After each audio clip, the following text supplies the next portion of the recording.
Hello बच्चों, आप सभी का स्वागत है आपका अपने यूट्यूब चैनल कंबोसर पर। आई होप कि आप सभी अच्छे होंगे और आप लोग की तैयारी भी काफ़ी अच्छे से चल रही होगी आपके बोर्ड एग्जाम 2025 के लिए। तो आज के वीडियो में देखने वाले हैं क्लास 12 सब्जेक्ट हिस्ट्री के वो महत्वपूर्ण प्रश्न जो कि इस बार आपके पेपर में यहीं से सारे क्वेश्चन देखने को मिलने वाले हैं। तो पहला क्वेश्चन है, हड़प्पा लिपि के बारे में आप क्या जानते हैं, या फिर हड़प्पा लिपि का वर्णन कीजिए। क्वेश्चन आप देख सकते हैं 2009, 20 और 2012 में ये प्रश्न बन चुका है। और मैं आपको बता दूं कि सारे प्रीवियस ईयर के क्वेश्चन पेपर प्लस आपके सैंपल पेपर एनालाइज करने के बाद ही ये जो इंपॉर्टेंट क्वेश्चन आप देख रहे हैं ये यहाँ पर रखे गए हैं। एक एक क्वेश्चन को चुन चुन करके लाया गया है आपकी एनसीईआरटी बुक से। तो इन सभी क्वेश्चंस को आप पढ़ लेते हैं तो ये समझ लीजिए कि पूरा पेपर आपका टोटली यहीं से बन करके आने वाला है, चाहे वो आपका मैप हो, इसके अलावा वैकल्पिक प्रश्न हो, या फिर आपके निश्चित उत्तीय प्रश्न हो, बाकी शॉर्ट एंड लॉन्ग क्वेश्चन हो, सारा टोटली आप मान लीजिए कि यहीं से आने वाला है। ये पीडीएफ आप कैसे ले सकते हैं बहुत ही कम कॉस्ट में, वो भी मैं आपको यहाँ पर डिटेल में बताऊंगा। बाकी इस वीडियो में हम लगभग 30% इन पीडीएफ का कवर करने वाले हैं, ताकि जो बच्चे पीडीएफ नहीं ले रहे हैं वो भी यहाँ पर अच्छा स्कोर कर पाएँ। अगर आपको बहुत अच्छा स्कोर करना है आपके सब्जेक्ट में तो आपको पीडीएफ परचेज करने के 2 मेथड मैं आपको बता दूंगा, आप इजीली इनको ले सकते हैं। सेकंड क्वेश्चन है, हड़प्पाई नगरों में लोगों को उपलब्ध खाद्य सामग्री का उल्लेख कीजिए। तो सेकंड क्वेश्चन है, बाकी जो बच्चे पीडीएफ नहीं ले रहे हैं तो सिंपली आपने क्या करना है, स्क्रीनशॉट ले लेना है यहाँ पर जितने क्वेश्चन मैं आपको यहाँ पर बता रहा हूँ। या फिर इसी क्वेश्चन को आपको घुमा करके पूछ सकते हैं कि हड़प्पा वासी किन फसलों का उत्पादन करते थे। नेक्स्ट जो क्वेश्चन है वो है, मोहनजोदड़ो के विशाल स्नानागार का संक्षेप में वर्णन कीजिए। ठीक है, इसको आपने पढ़ लेना है और बहुत ही शॉर्ट शॉर्ट में आपको यहाँ पर नोट्स भी मिल जाते हैं, आंसर बनाए हुए हैं यहाँ पर, ताकि जिन बच्चों ने अभी तक स्कूल की कॉपी नहीं बनाई है वो भी आराम से इनको पढ़ करके पास हो जाए। अगला प्रश्न है, हड़प्पा सभ्यता में गुड़िया निर्माण की प्रक्रिया का वर्णन कीजिए। तो गुड़िया क्या है, यहाँ पर आप पढ़ सकते हैं कि हड़प्पा सभ्यता गुड़िया निर्माण कला हेतु प्रसिद्ध थी। चनोदड़ों में गुड़िया का एक कारखाना भी था। सोने चांदी के अतिरिक्त यहाँ मिट्टी, घोंगा आदि की गुड़िया कदाचित खिलौनों के साथ प्रयुक्त होती थी। बाकी आप लोग डिटेल में इसको पढ़ लेंगे।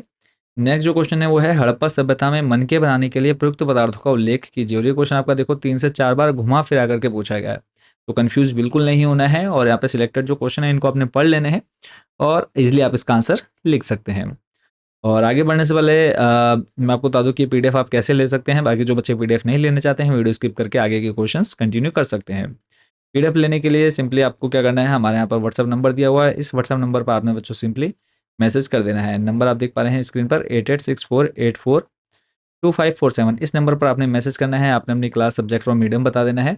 जैसे आप इतना बताते हैं हम आपको क्यूआर कोड सेंड कर देते हैं। उस क्यूआर कोड पर जैसे आप पेमेंट करेंगे पीडीएफ आपको डायरेक्ट आपके व्हाट्सएप नंबर पर भेज दी जाएगी। मात्र 70 रुपये में आपको पीडीएफ मिल जाती है। अब बात कर लेते हैं कि जो बच्चे व्हाट्सएप पर नहीं लेना चाहते पीडीएफ वो कहाँ से लेंगे। तो कंबोसर सर्च करना है आपने गूगल पे जाके, कंबोसर होम करके ऑप्शन आ जाएगा, इसको आपने इस पर सिंपली क्लिक कर लेना है। क्लिक करने के बाद आपके सामने कुछ ऐसा इंटरफेस आ जाएगा। इसमें सिंपली क्या करना है, थोड़ा सा नीचे आएंगे, टॉप 30 क्वेश्चन का ऑप्शन मिल जाता है। इस पर क्लिक करने के बाद थोड़ा सा और नीचे आएंगे, यहाँ से आपने अपनी क्लास सेलेक्ट कर लेनी है, 12th पर क्लिक करेंगे। उसके बाद नेक्स्ट जो पेज आएगा यहाँ पर आपको सारे सब्जेक्ट की लिस्ट देखने को मिल जाती है और इसमें आपने क्लिक कर लेना है। तो इसको आपने तैयार कर लेना है। चलते हैं नेक्स्ट क्वेश्चन की तरफ। अगला प्रश्न है, हड़प्पाई तौल प्रणाली का वर्णन कीजिए अथवा हड़प्पाई तौल प्रणाली का उल्लेख कीजिए। प्रश्न आपका देखो 2011 और 19 में ये पूछा जा चुका है। और मतलब यहाँ पर तौल प्रणाली सिंपली जैसे आज के समय में क्या है, आजकल इलेक्ट्रिक वेट मशीन्स आ गई हैं कि आप सिंपली बटन दबाएं और वेट हो जा रहा है, बट पुराने समय में कैसे वेट किया जाता था उसके बारे में आपको बताना है। नेक्स्ट जो हमारे इंपॉर्टेंट क्वेश्चन, और यहाँ पे आप जितने क्वेश्चन देख रहे हैं सारे आपके इंपॉर्टेंट हैं, यानी प्रीवियस एग्जाम्स में काफ़ी बार पूछे जा चुके हैं। क्वेश्चन आपका, हड़प्पा सभ्यता की मोहरों का संक्षेप में वर्णन कीजिए। और ये क्वेश्चन आपका देखो 2014, 16 और 23 में पूछा गया है। हड़प्पा मोहर का संक्षिप्त विवरण, और यहाँ पे आप एक मोहर भी देख सकते हैं, यानी एक पूरा इतिहास कि पुराने समय में कैसे सिक्के चलते थे वो आप सामने देख पा रहे होंगे। तो बाकी इसको पूरा आपने डिटेल में पढ़ लेना है। कोई डाउट, कोई क्वेश्चन रहता है आपके मन में तो आप लोग कमेंट बॉक्स में पूछ सकते हैं। सॉल्यूशन पर हम इसलिए डिटेल में नहीं जा रहे क्योंकि कोशिश करनी है कि हमने कम समय में ज़्यादा क्वेश्चन मैं आप लोगों को इंपॉर्टेंट बता पाऊँ। तो ये जो क्वेश्चन है, हड़प्पा सभ्यता की खोज की कहानी संक्षेप में लिखी, यानी हड़प्पा सभ्यता की खोज आखिर हुई कैसे वो आपको यहाँ पर बताना है। तो शॉर्ट में बताना है। तो 2010 और 17 में प्रश्न आपका एग्जाम में, प्रीवियस एग्जाम्स में बन चुका है। तो पूरा यहाँ पर डिटेल में आपको दे रखा है, इसको आपने पढ़ना है और 4 से 5 नंबर का प्रश्न आपके एग्जाम में बनेगा ही बनेगा। चलते हैं अगले प्रश्न की तरफ। अगला जो प्रश्न है वो है, हड़प्पा सभ्यता के नगरों की जल निकास प्रणाली का वर्णन कीजिए। क्या यह नगर नियोजन का संकेत देती हैं। 2011 में, 18 में, 20 में पूछा गया। और इसी क्वेश्चन को अगर वो थोड़ा सा घुमाते हैं तो आप लोगों ने कंफ्यूज नहीं होना है। प्रश्न आपका जो बनेगा घुमा करके वो है हड़प्पा सभ्यता के शहरों की जल निकास प्रणाली नगर योजना की ओर संकेत करती है। क्या आप इससे सहमत है? कारण सहित लिखिए। दोनों में आंसर आपने सेम ही लिखना है। आंसर आप लोग पूरा आराम से वीडियो रोक करके पढ़ लेंगे।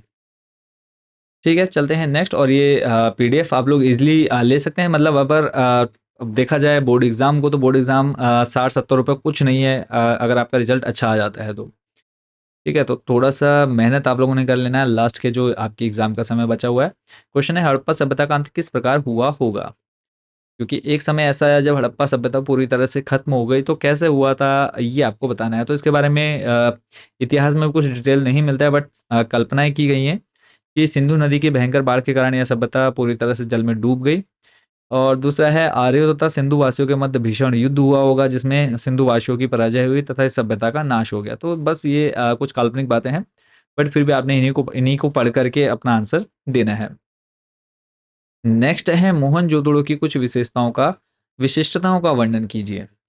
क्या क्या विशिष्टता हैं वो आपको बतानी है। तो हड़प्पा सभ्यता में मोहनजोदड़ो सर्वाधिक प्रसिद्ध पुरा स्थल है।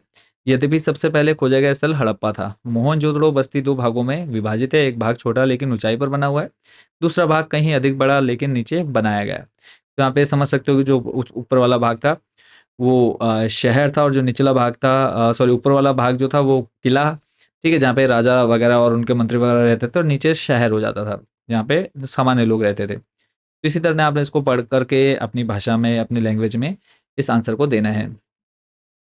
और एग्जाम में देखो डिट्टो नहीं छापना होता, रट कर नहीं जाना है। आप एक बार बस उस आंसर को पढ़िए, उसके बाद अपने शब्दों में आप उसको लिखिए एग्जाम में।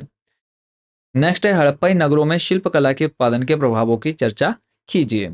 हड़प्पा सभ्यता में शिल्प उत्पादन के लिए आवश्यक कच्चे माल का विवरण देना है आपको। तो कच्चा माल क्या क्या था तो आप यहाँ पे पढ़ सकते हैं। कार्निलियन हो गया, सुंदर लाल रंग का एक। फिर इसके बाद है जस्पर, स्फटिक, क्वार्ट्ज, सैलखड़ी, तांबा, सोना, कांसा, शंख, फायांस, पक्की मिट्टी, टिन, जस्ता, लार्जवर्थ, मणि, अस्थियां, कपास, विविध प्रकार की लकड़ियां। यानी बहुत सी ऐसी चीजें हैं जो पुराने समय में यूज करते थे हड़प्पा सभ्यता के लोग। ऐसे ही नेक्स्ट क्वेश्चन पर देख लेते हैं, और इसको मैं थोड़ा-सा और आगे लेकर के चलता हूँ, बाकी कुछ हमारे अगले चैप्टर के भी इंपॉर्टेंट क्वेश्चन आपको मिल जाए। सती प्रथा के कौन से तत्वों ने बर्नियर का ध्यान अपनी ओर खींचा? प्रश्न आपका 2015 और 23 में बना है, तो इस क्वेश्चन को आपने तैयार कर लेना है। नेक्स्ट जो क्वेश्चन है, उस पर लेके चलता हूँ आपको। इब्न बतूता द्वारा वर्णित डाक व्यवस्था का वर्णन कीजिए। तो यहाँ पर डिटेल में आप पढ़ लेंगे कि भारत में 2 प्रकार की डाक व्यवस्था है। अश्व डाक व्यवस्था, जिसे उलुक कहा जाता है, हर 4 मील की दूरी पर स्थापित राजकीय घोड़ों द्वारा चलित होती है। पैदल डाक व्यवस्था के प्रति मील 3 अवस्थान होते हैं। इसे दावा कहा जाता है, और यह 1 मील की तिहाई होती है। यानी पहले घोड़ों के द्वारा डाक पहुँचाई जाती थी, या फिर पैदल लोग लेकर के जाते थे। तो इनकी भी एक अलग ही स्टोरी है, जब आप पढ़ेंगे डिटेल में तो आपको पढ़ने में भी थोड़ा-सा इंटरेस्ट आएगा। नेक्स्ट है, चर्चा कीजिए कि बर्नियर का वृत्तांत किस सीमा तक इतिहासकारों को समकालीन ग्रामीण समाज को पुनर्निर्मित करने में सक्षम बनाता है। यही प्रश्न देखो आपका 2009, 16, 11, 11, 17 में पूछा गया है। अगर आप इतने क्वेश्चन तैयार कर लेते हैं जितने मैंने आपको इस वीडियो में बता दिए हैं, आप इजीली पास हो जाएंगे। बट आपको बहुत अच्छा स्कोर करना है हिस्ट्री के सब्जेक्ट में। तो यहाँ पर आपको टोटल चारों पीडीएफ मात्र 70 रुपये में इजीली देखने को मिल जाती हैं। कैसे लेनी है वो मैं आपको ऑलरेडी बता चुका हूँ। सिंपली हमारा व्हाट्सअप नंबर मैंने आपको दे दिया है। इस व्हाट्सअप नंबर पर भी डायरेक्ट कॉन्टैक्ट करके आप पीडीएफ ले सकते हैं, या फिर हमारी वेबसाइट पर भी विजिट कर सकते हैं। तो मिलते हैं नेक्स्ट वीडियो में अदर सब्जेक्ट के इंपॉर्टेंट क्वेश्चन के साथ। Thank you so much watching for this video, and best wishes for your board exam 2025।